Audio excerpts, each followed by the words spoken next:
내가 시아버지의 침대에서 깨어난 건 남편이 죽은 지 정확히 1년째 되던 봄날 아침이었다. 알몸으로 누워 있었고 옆에는 시아버지가 평화롭게 잠들어 계셨다. 창문으로 들어오는 햇살이 우리 몸 위에 떨어졌을 때 나는 깨달았다. 돌이킬 수 없는 선을 넘었다는 것을. 그리고 더 끔찍한 건 전혀 후회하지 않는다는 사실이었다. 오히려 내 가슴은 따뜻했고 내 몸은 살아있음을 느끼고 있었다. 시아버지의 규칙적인 숨소리를 들으며 나는 어젯밤을 떠올렸다. 그분의 손길, 그분의 입술, 그분의 뜨거운 체온, 모든 것이 생생했다. 그분이 내 몸을 어루만지던 거친 손, 내 귀에 속삭이던 낮은 목소리, 우리가 하나가 되는 그 순간의 강렬함. 모든 게 꿈 같았지만 현실이었다. 내 이름은 한지우, 올해 35, 2년 전 강민준과 결혼해서 시부모님과 함께 이 큰 집에서 살았다.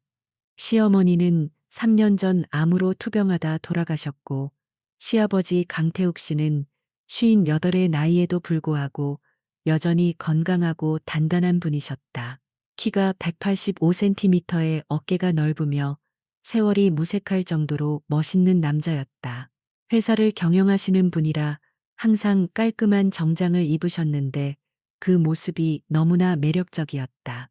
특히 아침에 출근 준비를 하실 때 넥타이를 매는 모습, 소매를 걷어 올리며 손목시계를 차는 모습은 무심코 봐도 가슴이 두근거렸다. 남편 민준이는 아버지를 많이 닮았지만 뭔가 결정적으로 다른 게 있었다. 시아버지에게는 깊이가 있었다. 인생을 살아온 세월의 무게감이 있었다. 그리고 나를 바라보는 시선에 뭔가 위험하고도 뜨거운 것이 숨어 있었다. 1년 전 남편이 교통사고로 세상을 떠났다. 36의 젊은 나이에 아무런 예고도 없이 퇴근길에 대형 트럭과 충돌해 그 자리에서 즉사했다. 경찰서에서 연락이 왔을 때 나는 믿을 수가 없었다. 우리는 그날 아침 평범하게 인사를 나눴다. 회사 회의가 있다고 했고 나는 저녁에 그가 좋아하는 김치찌개를 끓여주겠다고 약속했다. 잘 다녀오라고 저녁에 보자고 말했다. 그게 마지막이 될 줄은 꿈에도 몰랐다. 병원 영안실에서 그를 봤을 때 나는 비명도 지르지 못했다. 그저 무릎이 꺾이며 바닥에 주저앉았다. 시아버지가 나를 부축했다. 그분의 손이 내 어깨를 감쌌을 때 이상하게도 그 온기가 내 몸속 깊이 스며드는 걸 느꼈다. 장례식장에서 나는 제대로 울지도 못했다. 충격이 너무 커서 감정이 마비된 것 같았다. 시아버지는 내 옆에 서서 내 어깨를 꽉 잡아주셨다. 그 손의 온기가 너무 뜨거워서 나는 화상을 입은 것처럼 몸을 떨었다. 시아버지의 목소리는 낮고 깊었다. 괜찮다고, 자기가 있다고 말씀하셨다. 그 목소리는 아들을 잃은 아버지의 목소리가 아니라 한 여자를 위로하는 남자의 목소리였다. 그 순간부터 내 마음 한구석에 금이 가기 시작했다. 장례를 치르고 나서 우리 둘만 남았다. 텅 빈 큰 집, 죽음의 그림자가 드리운 공간, 민준이의 사진이 거실 한가운데 놓여 있었고 그의 옷들이 아직 옷장에 걸려 있었다. 그의 향수 냄새가 집안 곳곳에 배어 있었다. 모든 것이 그를 떠올리게 했다.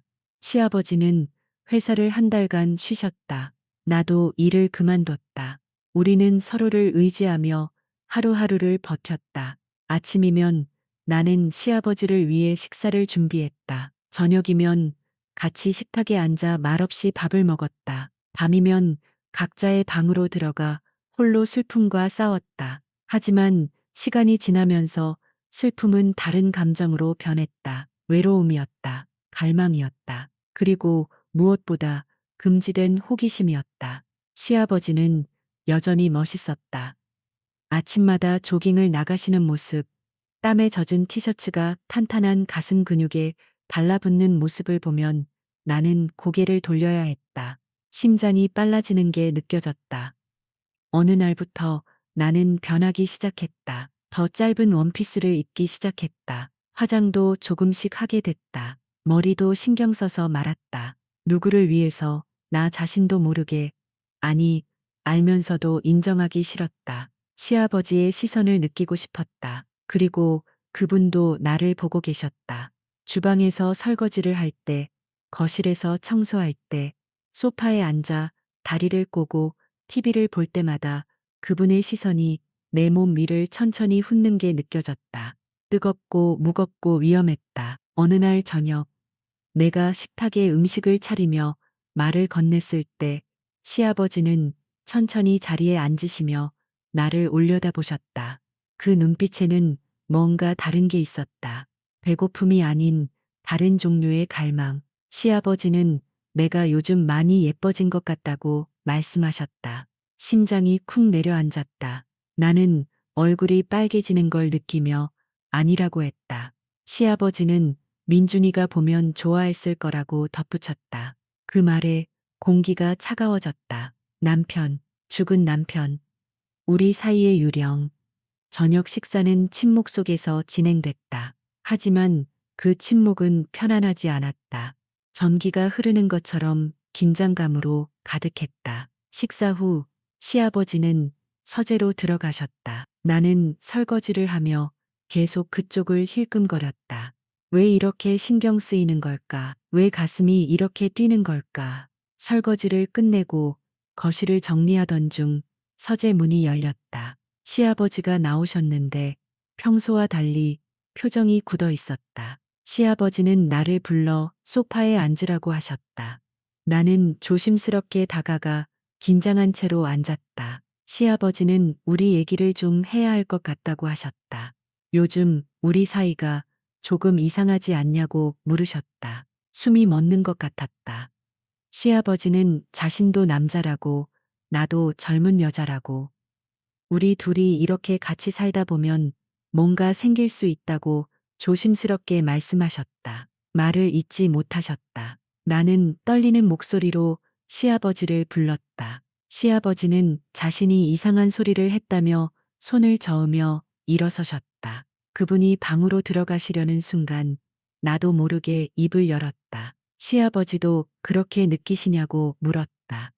시아버지가 멈춰섰다. 천천히 돌아보셨다. 우리의 눈이 마주쳤다. 그 순간 공기 중에 보이지 않는 불꽃이 튀었다. 시아버지는 경고하듯, 아니 애원하듯 내 이름을 불렀다. 나는 자리에서 일어나 그분께 다가갔다. 한 걸음, 또 한 걸음. 내 심장은 미친 듯이 뛰었다. 이건 잘못됐어. 나는 알고 있었다. 하지만 멈출 수가 없었다.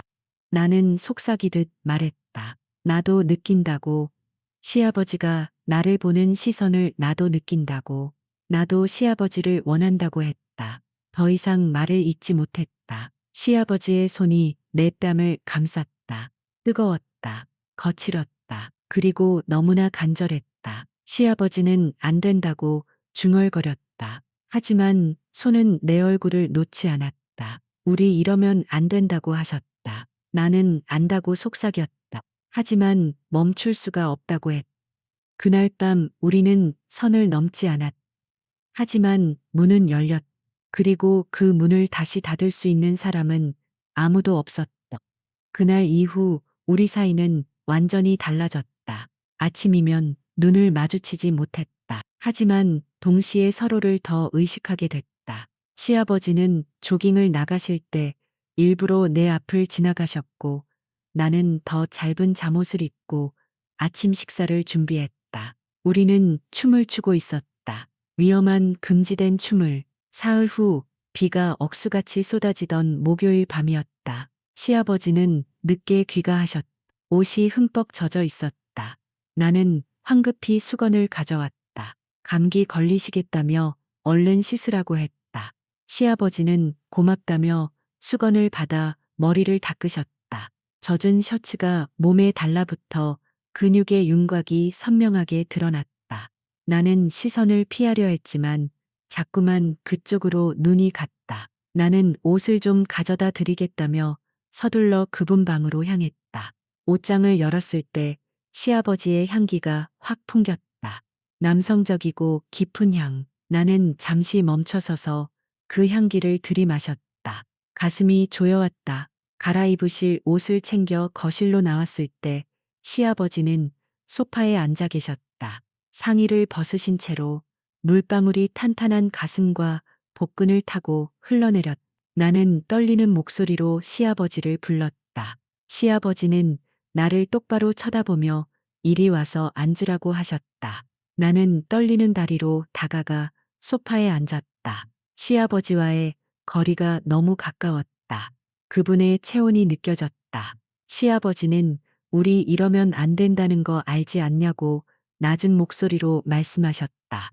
자신은 내 시아버지고 나는 며느리라고 민준이의 아내였다고 하셨다. 나는 안다고 고개를 숙였다. 하지만 민준이는 이제 없다고 나는 너무 외롭다고 말했다. 시아버지도 그렇다고 하셨다. 하지만 외로움이 이유가 될 수는 없다고 우리는 도덕적으로 잘못됐다고 하셨다. 나는 고개를 들어 그분을 쳐다봤다. 이런 고개를 들어 그분을 쳐다봤다. 이런 고개를 들어 그분을 쳐다봤다. 시아버지도 느끼지 않느냐고 내가 주방에 있을 때 거실을 청소할 때 나를 보는 시선이 시아버지의 시선이 아니었다고 말했다. 시아버지의 턱이 떨렸다. 시아버지는 내 이름을 불렀다. 나도 시아버지를 본다고 말했다. 아침마다 조깅하고 들어오실 때 소파에 앉아 책 읽으실 때 계속 본다고 그리고 원한다고 했다. 시아버지는 안 된다고 하셨다. 하지만 그분의 손은 내 손을 더 꽉 쥐었다. 나는 속삭였다. 한 번만이라도 솔직해지자고. 우리 둘 다 너무 오래 참았다고 말했. 그 순간 시아버지가 나를 끌어당겼다. 우리의 입술이 부딪혔다. 거칠고 격렬하고 절망적인 키스였다. 1년 넘게 쌓여온 모든 갈망이 폭발했다.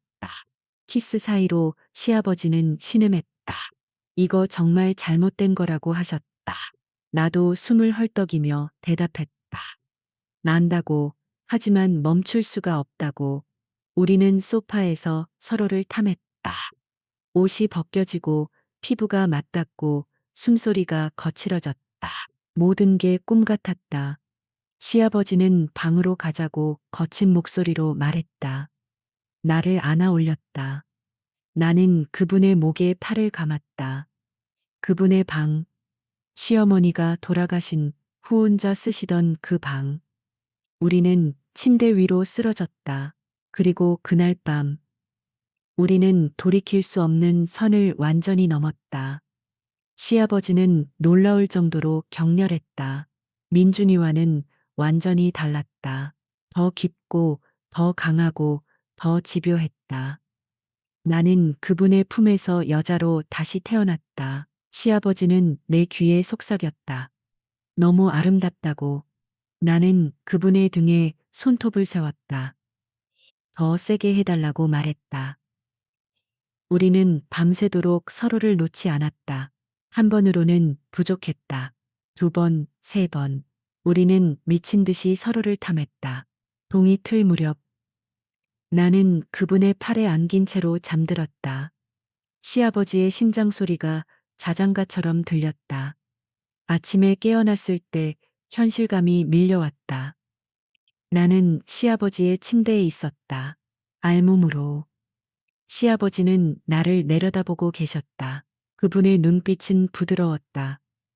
후회는 없어 보였다. 시아버지는 후회하느냐고 물으셨다. 나는 고개를 저었다. 전혀 후회하지 않는다고 했다. 시아버지도 그렇다고 하셨다. 시아버지는 내 머리카락을 쓰다듬으며 말했다. 나를 아주 오래전부터 원했다고, 내가 이 집에 며느리로 들어온 그 날부터 원했다고 하셨다. 충격적인 고백이었다.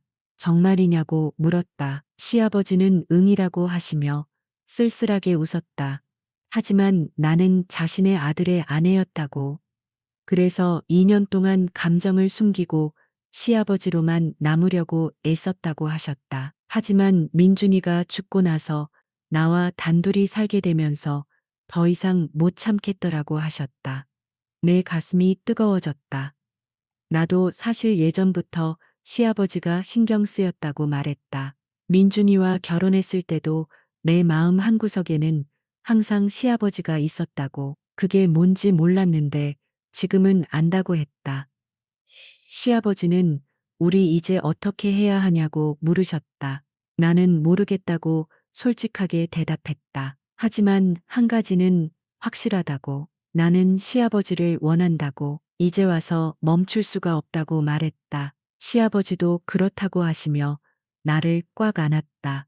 그럼 우리 이대로 가는 거라고. 세상이 뭐라고 하든 상관없다고 하셨다. 그날부터 우리의 금지된 사랑이 시작됐다.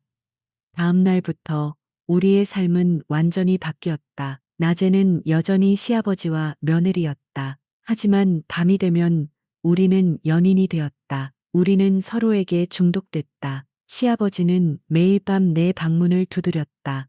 나는 기다리고 있었다. 문이 열리면 우리는 말없이 서로를 끌어안았다. 키스하고 옷을 벗기고 침대로 쓰러졌다. 때로는 부엌에서, 때로는 거실 소파에서, 때로는 화장실에서까지 우리는 집 안 곳곳에서 서로를 탐했다. 통제할 수 없는 욕망이었다. 시아버지는 내가 상상했던 것보다 훨씬 더 정열적이었다.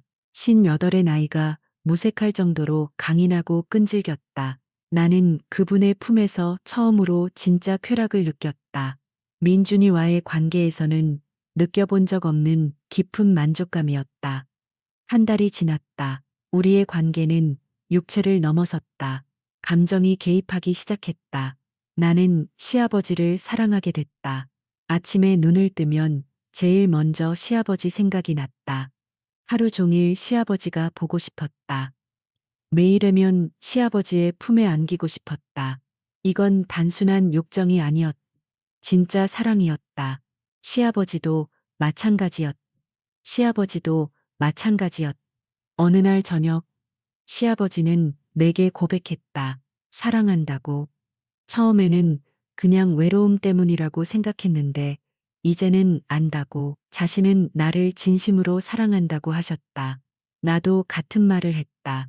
나도 사랑한다고. 우리는 서로를 껴안고 울었다. 이 사랑이 얼마나 잘못된 건지 알고 있었다. 하지만 멈출 수가 없었다. 2달째가 됐을 때 시아버지는 내게 제안했다. 여행을 가자고. 우리 둘만의 여행. 아무도 모르는 곳으로 가서 며칠 동안 진짜 연인처럼 지내보자고 하셨다. 나는 망설임 없이 고개를 끄덕였다. 우리는 제주도로 갔다. 바다가 보이는 작은 펜션을 예약했다.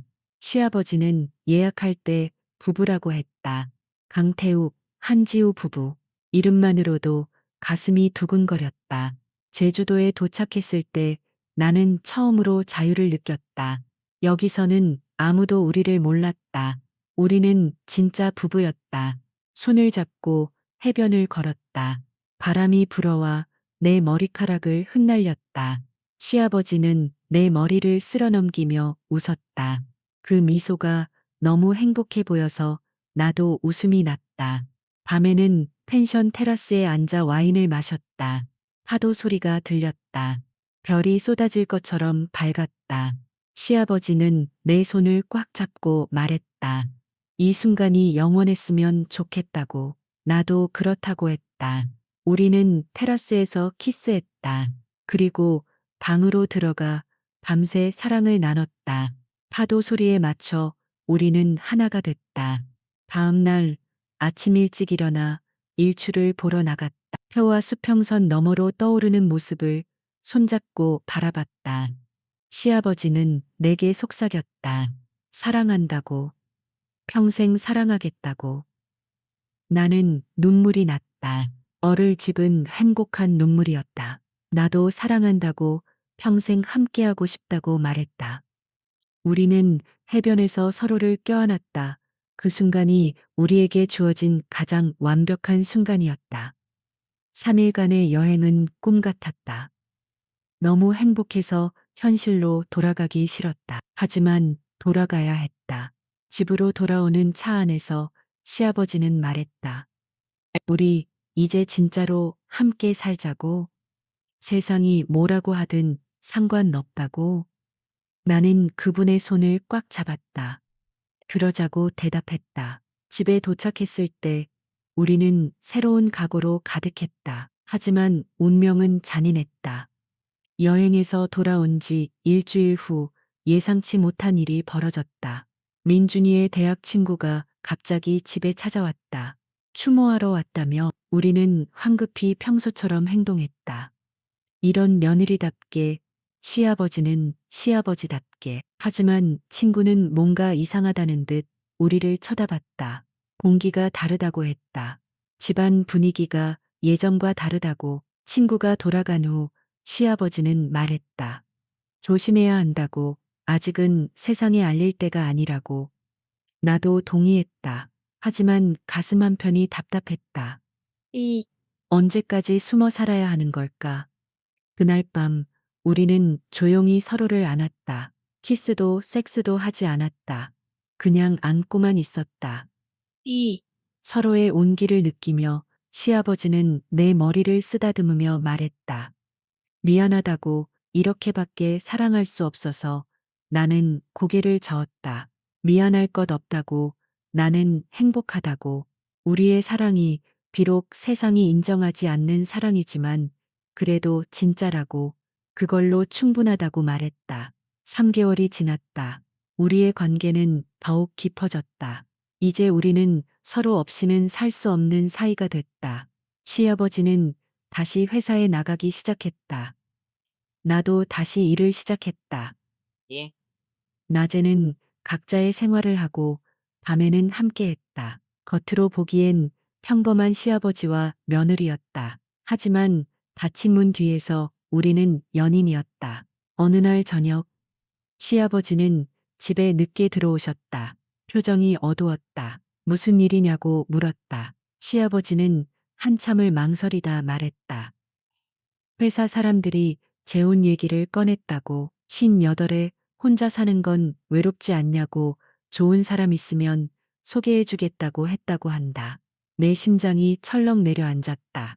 재혼, 시아버지가 다른 여자와. 시아버지는 황급히 손을 저었다. 관심 없다고 했다고. 자신에겐 이미 사랑하는 사람이 있다고 했다고 한다. 나는 안도의 한숨을 쉬었다. 하지만 동시에 현실을 깨달았다. 우리는 평생 이렇게 숨어 살아야 하는 걸까? 시아버지는 영원히 재혼도 못하고 나는 영원히 미망인으로 남아야 하는 걸까? 그날 밤 나는 시아버지에게 물었다. 후회하느냐고. 이렇게 된 것을. 시아버지는 단호하게 고개를 저었다. 전혀 후회하지 않는다고. 다시 돌아가도 똑같이 할 거라고 했다. 나도 같은 대답을 했다. 우리는 키스했다. 그리고 그날 밤 처음보다 더 격렬하게 서로를 탐했다. 우리의 사랑을 확인하듯이 세상이 뭐라고 하든 우리는 서로를 사랑한다는 걸 증명하듯이 6개월이 지났다. 어느 날 나는 이상한 증상을 느끼기 시작했다. 메스꺼움, 피로감, 어지러움, 그리고 생리가 늦어졌다. 처음엔 스트레스 때문이라고 생각했다. 하지만 2주일이 지나도 생리가 없었다. 약국에 가서 임신 테스트기를 샀다. 떨리는 손으로 검사했다. 2줄이 나타났다. 임신이었다. 시아버지의 아이를. 순간 머리가 하얘졌다. 그날 저녁 시아버지가 집에 돌아왔을 때 나는 결심했다. 말해야 한다고. 우리는 거실 소파에 앉았다. 나는 떨리는 목소리로 말했다. 임신했다고. 시아버지의 눈이 커졌다. 정말이냐고 물었다. 나는 고개를 끄덕이며 임신 테스트기를 보여줬다. 시아버지는 한동안 말이 없었다. 그러다 갑자기 나를 꽉 안았다. 그리고 울기 시작했다. 고맙다고. 이렇게 행복한 적이 없다고. 우리 아이라고. 우리의 사랑의 결실이라고 했다. 나도 울었다. 두려움 반, 행복 반이었다. 시아버지는 아이를 낳자고 했다.